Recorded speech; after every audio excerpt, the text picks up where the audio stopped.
A very good morning. Welcome to the morning EU wrap-up, having just gone through 11 o'clock now in London. Some of the risk appetite has been prevalent across the European Open so far today, taking its first turn from the US equity close yesterday, where it did see that sharp bid going into the Wall Street close.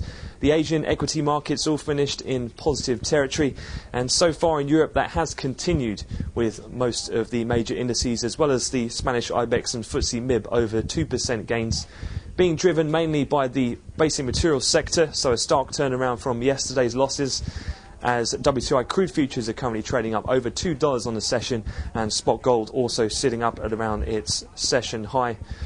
One of the other notable market events, though, we have seen, aside from Bund futures being quite sharply lower following a downtick in T-notes overnight with the strength in equities, was the latest 5-year bubble auction out of the German Bundesbank, which had a bid-to-cover ratio of 1.1 against the previous of 1.55, so getting very close to an uncovered auction.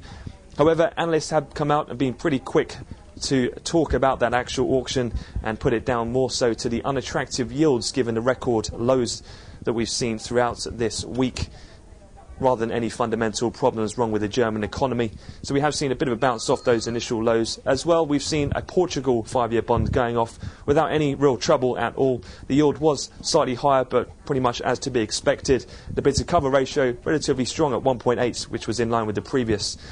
Just looking ahead then towards the US session, US stock futures then are indicated higher at the moment. We'll have a couple of reports to come in terms of economic data. We've got the weekly MBA mortgage apps. We've also got the durable goods report from the US, and we'll also see the new house or new home sales report for April, as well as the DOE all inventory numbers. And in terms of fixed income, following on from yesterday's US auction, we'll also have the latest in the 40 billion 5-year notes. That'll be at 6 o'clock London, so midday in Chicago. We'll have further updates to come from RANsquawk later on in the session. That'll be at the European cash equity close. So I wish you all a great trading day.